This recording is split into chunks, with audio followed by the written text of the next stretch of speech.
Dad, what's next? What's the next thing you're gonna do? That was the question my son asked. That was the question that gave me an opportunity to pause, an opportunity to lean in and listen to myself. In this episode, I wanted to address the question, should I get a job or should I restart or launch a new business? Hi, my name is Nigel, an entrepreneur, a father, a Christian, and a businessman, a former educator, and I can name all other titles. But in this episode of Men and Mentors, I'm your coach. I'm the roadmap. I want to help you if you've had a setback, if you've been betrayed, if you're building your comeback. I want to show you how you too can go from being broke, from being stuck, to being up and thriving. So here I was, stuck in my friend's basement. My wife and 4 boys. Everything we own is in storage. It was devastating. It was complete embarrassment. But what is the question I'm asking myself? How should I start over? Is the honest question. I know my strengths. I know I don't have to have a pipe dream. I don't live by pipe dreams. I live by being practical. If I am to go and get a teaching job, I'm going to start off at about 60 to 80 grand a year. That's about 5 grand per month. And I have a family. How do you get yourself back up on your feet? What else could I do? Is the other logical question. Initially, I thought of just running a SAT boot camp, which is a short 10-student camp. Because parents were still calling me, asking me what to do.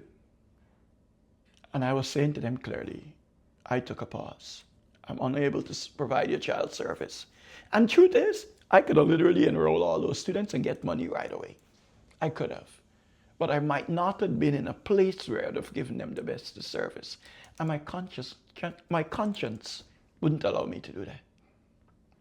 Sometimes having conscience could be bad. But hey, that was my reality.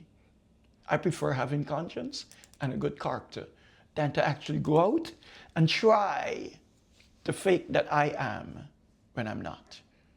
In fact, the lady who came to my office and defrauded us, she went on the road and opened up a tutoring company. And today she parades around telling people she's a great this and she's a great that. It's not my job to judge. But what I'm saying, I prefer to be honest. I prefer to be upfront.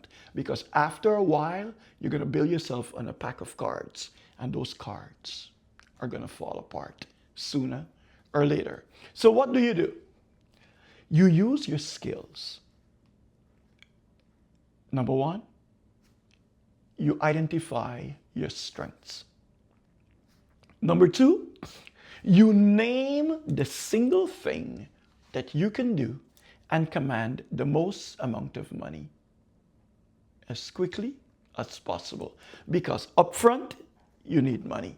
And as I've said to most people, do a service. I would go out and clean houses before I go out and take a teaching job. Let me tell you why. Might sound crazy. When I go to a home, in a day, I could knock out 3 homes. How do I know that? When I was in college, I did a minor cleaning company. Yeah. Me. Mm-hmm. I can't tell you all the details, but I did. And why I'm sharing that? Because I quickly learned It's not what I want to do. But I could knock out 3 houses a day at $200 a house or $250 a house. And they'll pay.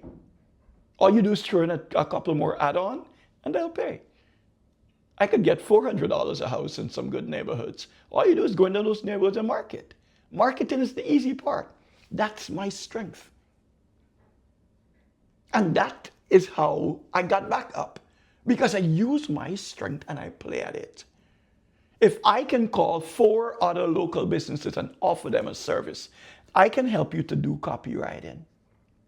$500 a month. I get 10 people. I'm doing their copywriting at $500 a month. That's $5,000. I can do it in my bedroom. I can do it in my pajamas. I can do it. It's a service. I can right there go and offer to teach 20 people how to do copywriting. And I could charge those 20 people another $500. I could work with them for 3 months. I could work with them for 1 month. I could charge them $3,000 and they'll pay. Why? It's a skill. I'm teaching them a skill. When I'm prepping a child for college, it's not a skill. It's an exam. It's an outcome. It's a next step. I'm transitioning them from here to here. Recently, a friend who was laid off by the federal government reached out to me and she wants to do this. And I told her, I could coach you. I can mentor you. I could help you. I have another friend who is in another state and I'm showing her how to build an agency. She's going to be doing testing. I just set up the marketing campaign. We now start getting calls and I'm filtering so that she could get her first 5 to 10 appointments. She's going to go out. She's going to service that. She's going to get $5,000, $10,000 just by doing that. And she doesn't have to do it all day. There are people who don't get $5,000 all month. There are people who get $10,000 all month. She could parlay that in providing the service. I did the test and I got $5,000. I do the service, I got $20,000. 5 and 20, $25,000. And you can do that in a month. It's not impossible. It's being able to be true to yourself in what you can deliver. One of my biggest things, I've said it repeatedly, do not develop a habit of lying to yourself. We as people lie a lot to ourselves. And we don't take risks because we lie. We feel the person who gave you a sure paycheck, he is better. He got a job.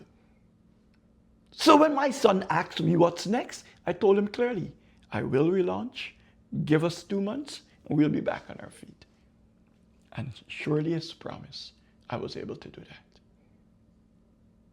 Everybody might not have that fortitude. Everybody might not know themselves, but I've done some self-work. So I'm self-aware. At that point, I was naive when I got defrauded. Naive because I trust someone who was not trustworthy.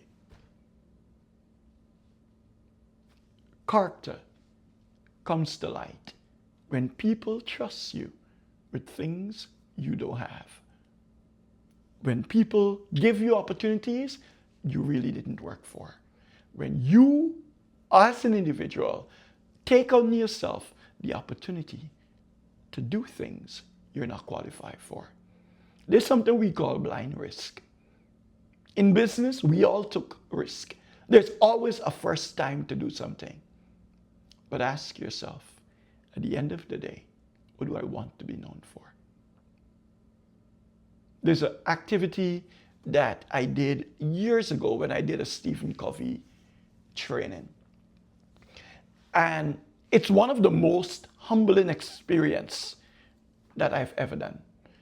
And the activity literally asks you to write your eulogy, how you want to be remembered. In this particular episode, I'm addressing what risk are you actually willing to take? Are you willing to take a risk on yourself and relaunch your company? Or are you willing to take a risk on somebody else hoping they hire you. Currently, in the current climate, there's a lot of tension going on. A lot of people got to let go of the federal government jobs. A lot of companies who were dependent on the federal government let go of people, and it's a big domino. There's a big shortage of jobs. This is a great time to launch your company. You got skills. You have skills. Offer your services. You're into finance. Help people develop roadmaps. Help people to develop dashboard. Work with companies to develop proposals. Those are skills you have. You can do that.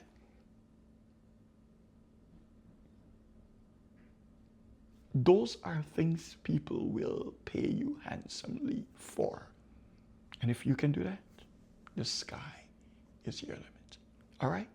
Always remember, you can bet on you, because on the other side of this dip in your road is all of the successes that you're looking for. But this is Nigel.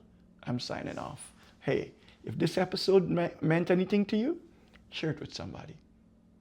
1 person, 2 person, 3 person. And until next time, subscribe. Bye. All right, good. 4 episodes. Done.